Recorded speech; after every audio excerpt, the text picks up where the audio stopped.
पाकिस्तान से आने वाली खबरों की पुष्टि जो है वो इतनी आसानी से नहीं होती है, और वो भी अगर दाऊद इब्राहिम से जुड़ी हुई खबर हो तो लगभग नामुमकिन होता है उस खबर की पुष्टि होना। और एक खबर सच भी होगी तो पाकिस्तान पूरी जी जान लगा देगा इस खबर को दबाने में, और ये बात सच जो है वो कभी बाहर ना आए इसके लिए।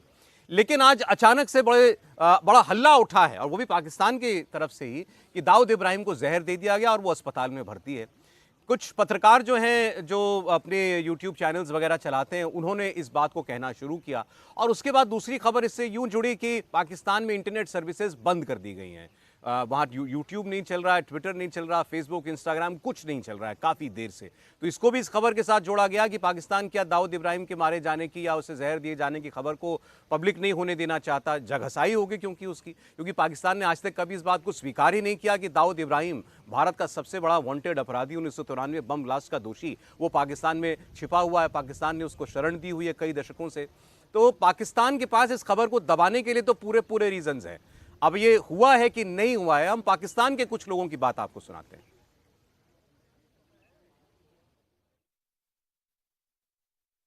इस वक्त पाकिस्तान में जो खबर बहुत तेजी के साथ फैली है और बहुत तेजी के साथ जिस बात का चर्चा किया जा रहा है वो ये सुनने में आ रहा है कि दाऊद इब्राहिम, जी हाँ, दाऊद इब्राहिम को सुना है कि किसी ने जहर दिया है और उसके बाद उसकी तबीयत खराब हो गई है, उसकी हालत काफी खराब है, उसको कराची के किसी हॉस्पिटल में रखा गया है। और ये खबर भी जो है वो कहीं ना कहीं सोशल मीडिया पे गर्दिश कर रही है। कहाँ तक ठीक है मालूम नहीं, लेकिन कौन इस बात को कंफर्म करेगा और कौन इस बात को कंफर्म कर सकता है। आप लोग जानते हैं कि अगर कोई भी नाम लेगा, कुछ भी कंफर्मेशन करने की कोशिश करेगा तो फिर उसकी भी शामत आ जाएगी। लेकिन एक बात जो इस बात की तरफ इशारा करती है कि कहीं ना कहीं दाल में कुछ काला है, उसका रीजन ये है कि पाकिस्तान में इस वक्त चाहे वो ट्विटर हो, गूगल सर्विसेज हो या फिर यूट्यूब हो, ये सब के सब जितने भी ऐसी जगहें हैं जहां पर लोग बात कर सकते हैं, कोई वीडियो लगा सकते हैं, कुछ लिख कर लगा सकते हैं, कुछ लिख सकते हैं, कोई ट्वीट कर सकते हैं, वो सबके सब डाउन कर दिए गए हैं। जी हाँ, सर्वर की तरफ से ये सारी चीजें जो है वो डाउन कर दी गई हैं। पाकिस्तान में ना तो ट्विटर ओपन हो रहा है, ना पाकिस्तान में गूगल सर्विसेज चल रही हैं, और ना ही पाकिस्तान में यूट्यूब चैनल्स इस वक्त काम कर रहे हैं।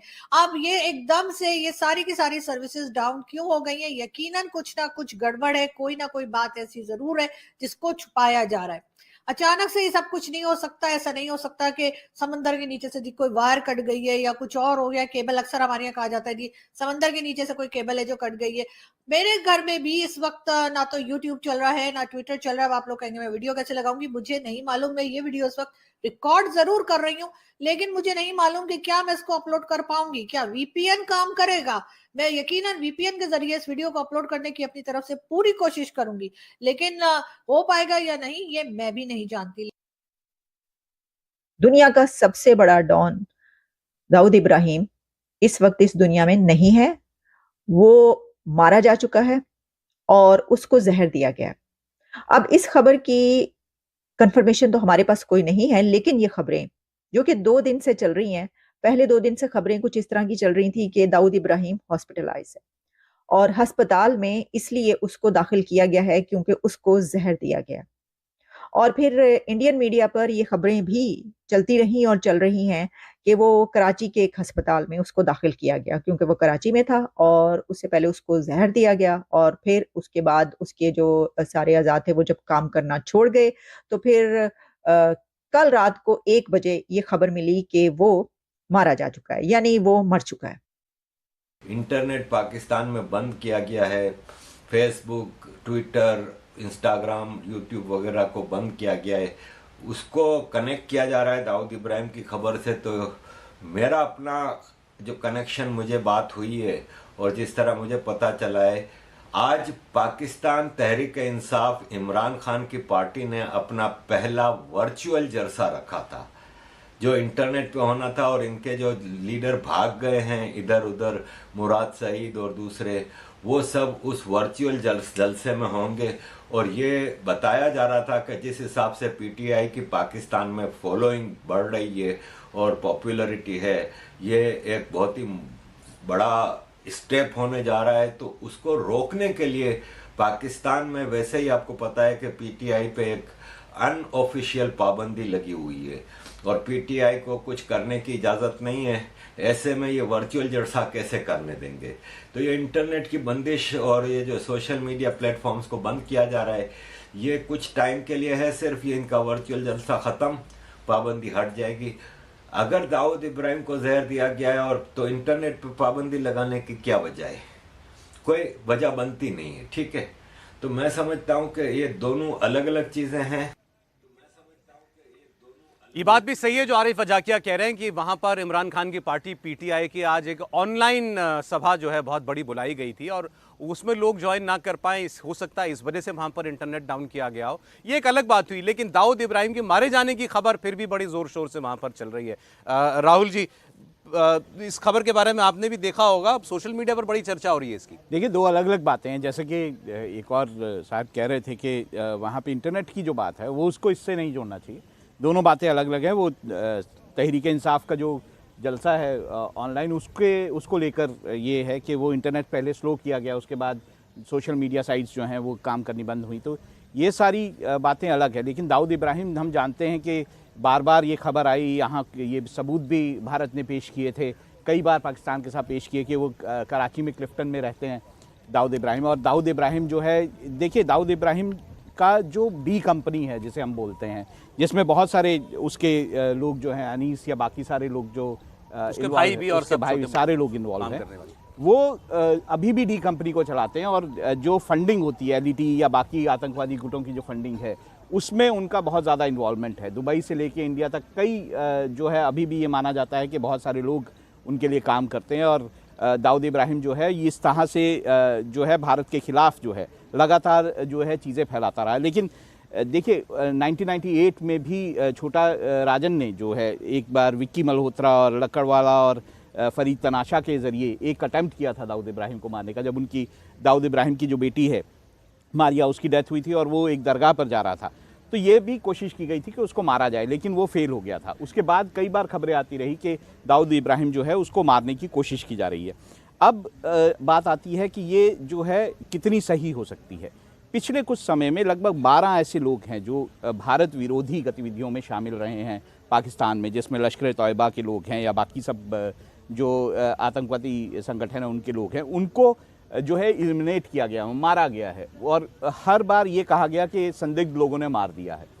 अब वहाँ पे बात ये हो रही है कि क्या भारतीय एजेंसियाँ ऐसा कुछ कर रही हैं या फिर आईएसआई जो है अब लायबिलिटी मानता है इसका। देखिए, हम ये जानते हैं कि दाऊद इब्राहिम की पूरी सिक्योरिटी जो है वो आईएसआई प्रोवाइड करती है, और ऐसा माना जा रहा है कि अब ये लोग जो हैं जो पाकिस्तान के लिए लायबिलिटी बन गए हैं और उसको इंटरनेशनल फोरम्स पर मुश्किलात आ रही है फंडिंग को लेकर या बाकी सब चीज़ों को लेकर।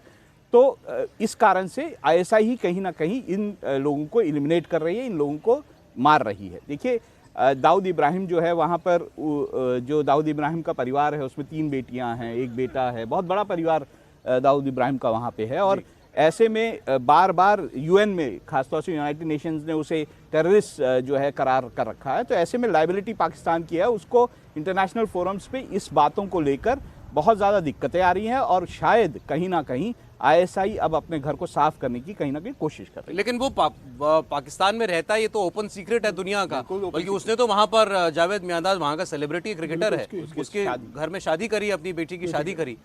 ये भी कहते हैं कि वो जब शादी होने वाली थी उस वक्त भी कुछ कोशिशें शायद हुई थी कि उस समय भी कुछ खत्म किया जाए। बिल्कुल कोशिशें हुई थी। और देखिए, भारत के लिए वो एक ऐसा व्यक्ति है, 1993 का बॉम्ब ब्लास्ट का जो पूरा जो व्यू रचना थी उसने की थी।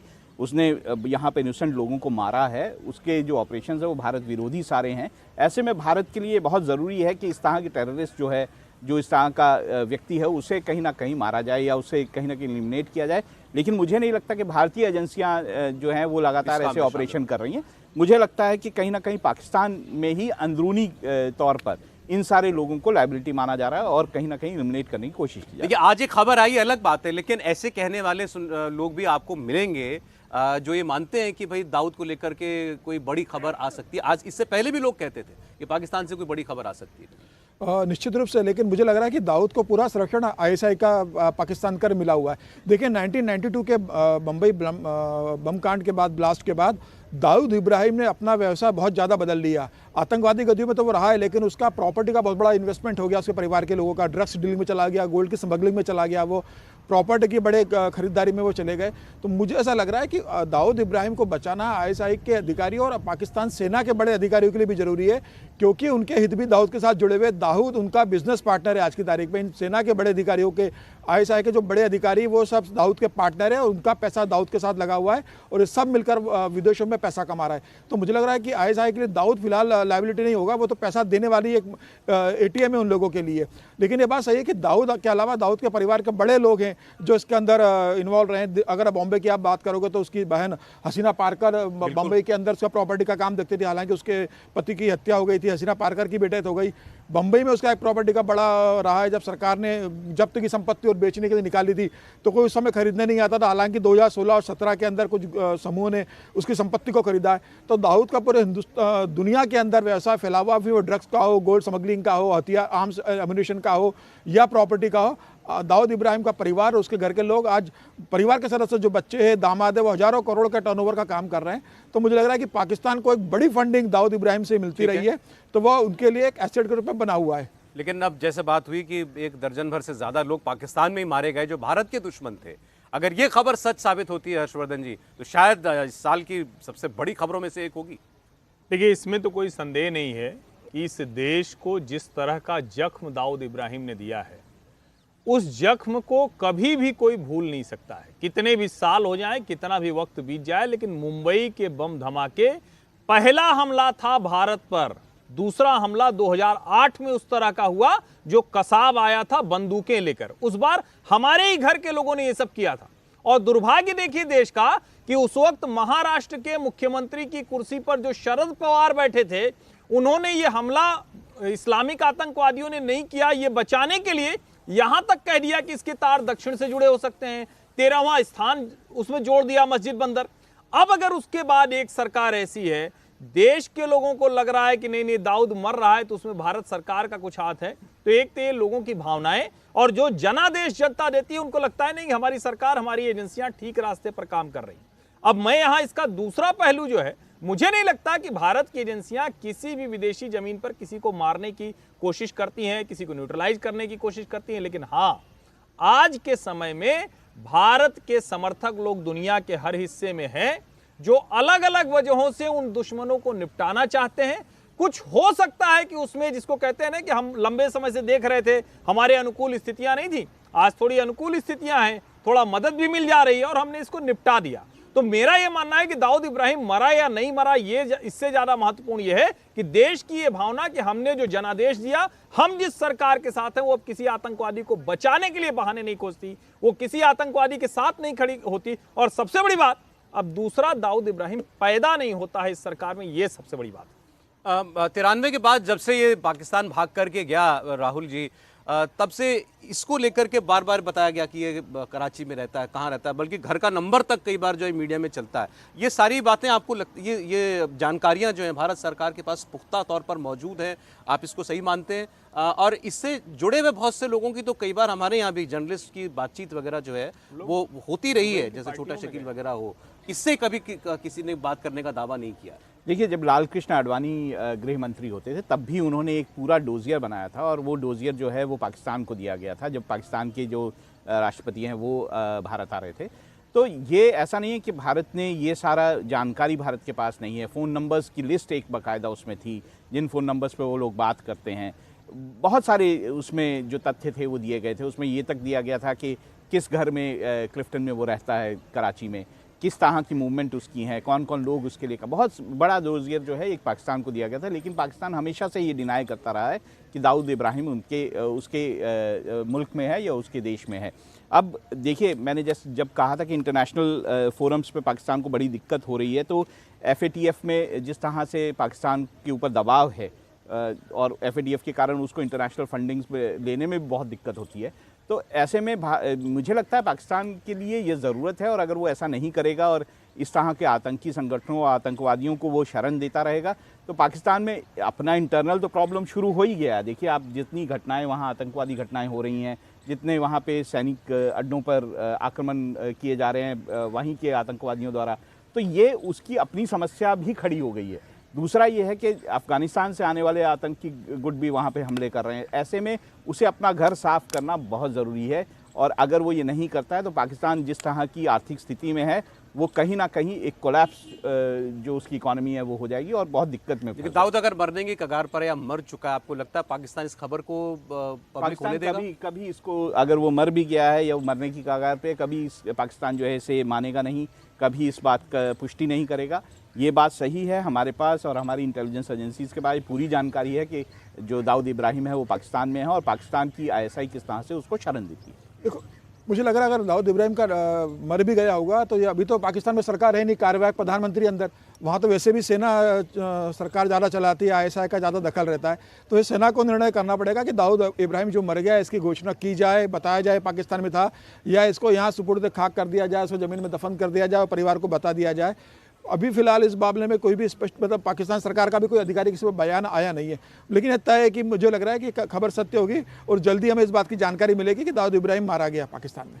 और अगर ऐसी खबर होती है तो चाहे जैसा हर्षवर्धन जी कह रहे थे कि भारत सरकार का कोई लेना देना इस मामले से हो नहीं सकता, लेकिन इसका क्रेडिट किस खाते में जुड़ेगा ये सब जानते हैं। नहीं, एक चीज तो सरकार के बारे में कह सकते हैं ना कि ये जो नरेंद्र मोदी की सरकार है भारत विरोधियों को छोड़ती नहीं है। और अगर आप ध्यान से देखें तो 2 ऐसे घटनाक्रम, हमने निज्जर को नहीं मरवाया, निज्जर को किसी ने मार दिया वहां।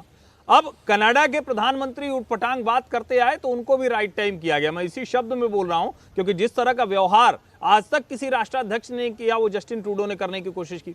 उसके बाद उन्होंने 5 आई को लेकर अपनी इंटेलिजेंस एजेंसी का हवाला दिया और आज तक एक पुख्ता प्रमाण हमारी सरकार या हमारी एजेंसियों के खिलाफ नहीं दे पा रहे हैं। यही काम अमेरिका भी करने की कोशिश कर रहा है। निखिल गुप्ता ने खुद पिटीशन डाली है कि हमको परेशान कर रहे हैं, हमारा इससे कोई लेना देना नहीं। तो ये तो तय है कि भारत की सरकार भारत विरोधियों के खिलाफ पूरी तरह से खड़ी है, लेकिन मारने मरवाने का काम ये दूसरे देश करते हैं, भारत नहीं करता है। देखिए, मैं ये जो बात आप कह रहे थे कि पाकिस्तान मानेगा या नहीं मानेगा, पाकिस्तान कभी नहीं मानेगा। उसामा बिन लादेन का वहाँ पे होना पाकिस्तान ने नहीं मानेगा, जबकि पाकिस्तान के बहुत ज़्यादा आर्थिक और जो रक्षा के रिश्ते हैं वो उस वक्त अमेरिका के साथ थे और उसके रिश्ते जो है अमेरिका से ख़राब हुए। उसके बाद पाकिस्तान अगर इस तरह की चीज़ों को मानने लगा कि वहाँ हाफिज सईद है, वहाँ बाकी सारे आतंकी जो सरगना हैं वहाँ पे हैं, चाहे वो सिख सरगना जो वहाँ पर हैं जो खालिस्तान समर्थक हैं, वो अगर ये चीज़ें मानने लगा तो उसकी जो पूरा एक भारत विरोधी जो प्लान है वो कहीं ना कहीं जो है मुश्किल में आ जाएगा। एक ब्रेक के लिए कहानी कुर्सी के में हमें रुकना पड़ेगा और आज एक और बड़ी खबर का दिन है। आपको बता दें, इलाहाबाद हाई कोर्ट में शाही ईदगाह मस्जिद और श्री कृष्ण जन्मभूमि मामले को लेकर के सुनवाई होनी है और किस किस्म से सर्वे चलाया जाएगा शाही ईदगाह परिसर में, इसको लेकर के बड़ी खबर आ सकती है इलाहाबाद हाई कोर्ट से। उस खबर पर भी हमारी नजर है और उस पर बात करेंगे कहानी कुर्सी की में। एक ब्रेक के बाद आप देखते रहिए इंडिया।